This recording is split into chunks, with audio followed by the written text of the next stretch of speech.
নারী দিবস। আমি মনে করি বাংলাদেশে এই নারী দিবসে কিংবা বিভিন্ন সময়ে নারীদেরকে মঞ্চে উঠিয়ে যখন সংবর্ধনা দেওয়া হয় তাদের সফলতার জন্য, যখন নারীদেরকে মঞ্চে উঠিয়ে ফুলের তোড়া দেওয়া হয়, ক্রেস্ট দেওয়া হয়, সংবর্ধনা দেওয়া হয়, এগুলো আমার কাছে মনে হয় ভনিতা।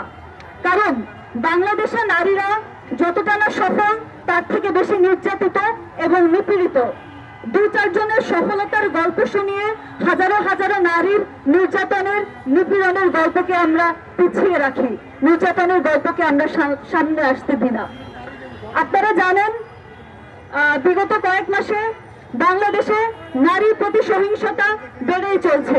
নারীরা পারিবারিক সহিংসতার শিকার হচ্ছে, নারীরা নানাভাবে নির্যাতিত হচ্ছে, নিপীড়িত হচ্ছে, এমনকি জঘন্য অপরাধ, ধর্ষণের শিকার হচ্ছে।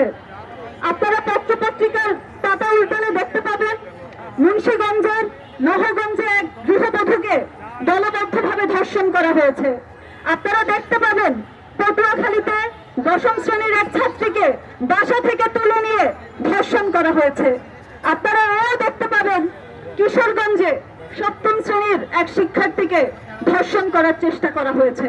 এবং সর্বশেষ না বললেই নয়, মাগুরার আমাদের ছোট্ট শিশু, আমাদের ছোট্ট শিশুর প্রাণ, আমাদের আসিয়া, 7 বছরের আসিয়া, সেও বাংলাদেশের এই নরপিচাসের হাত থেকে রক্ষা পায়নি, তাকেও ধর্ষিত হতে হয়েছে এবং সে ঢাকা মেডিকেলে তার জীবন নিয়ে এখন আশঙ্কাজনক অবস্থাতে আছে।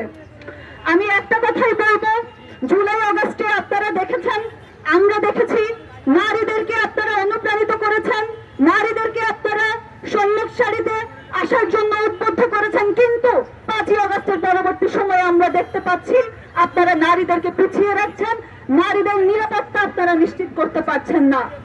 বাংলাদেশ নামক যে রাষ্ট্রে আমরা বসবাস করি, এই রাষ্ট্রকে একটা অথর্ব রাষ্ট্রে পরিণত করেছে এদেশের আইন প্রশাসন, আইন শৃঙ্খলা বাহিনী, এদেশের স্বরাষ্ট্র উপদেষ্টা। আমরা জানি ইসলামিক বিধানে আছে, ইসলামিক আইনে আছে, যদি কোনো নারী কিংবা কোনো শিশু পুরুষ কর্তৃক ধর্ষণের শিকার হয় তাহলে তাকে জনসম্মুখে পাথর নিক্ষেপ করে হত্যা করতে হবে। আমরা জানি বাংলাদেশ শিশু ও নারী নির্যাতন দমন আইন 2000 সালে যেটা প্রণীত হয়েছে, সেখানে ধারা 9 উল্লেখ করা হয়েছে, যদি কোনো নারী কিংবা শিশু ধর্ষণের শিকার হয় তাহলে তার ধর্ষণকারীকে যাবজ্জীবন কারাদণ্ড দিতে হবে অথবা মৃত্যুদণ্ড দিতে হবে। কিন্তু এই রাষ্ট্রের কাছে আমার প্রশ্ন, এই স্বরাষ্ট্র উপদেষ্টার কাছে আমার প্রশ্ন, রাষ্ট্রের আইন শৃঙ্খলা বাহিনী যারা রয়েছে তাদের কাছে আমার প্রশ্ন, আপনারা কয়জন ধর্ষণকারীকে গ্রেফতার করেছেন? যখন একটা ধর্ষণের ঘটনা ঘটে, আমরা ধর্ষণকারীকে দেখতে পাই, যাকে ধর্ষণ করা হয়েছে, যে ধর্ষিতা, তাকে আমরা দেখতে পাই, কিন্তু যে ধর্ষণ করেছে তাকে গ্রেফতার হতে আমরা দেখি না।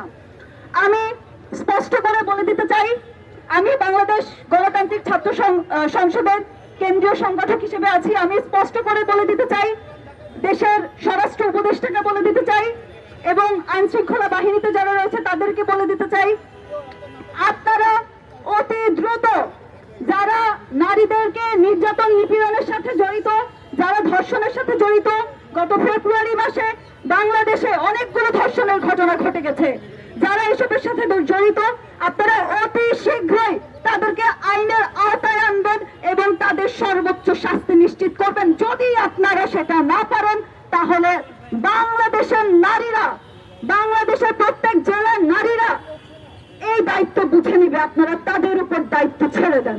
ধন্যবাদ।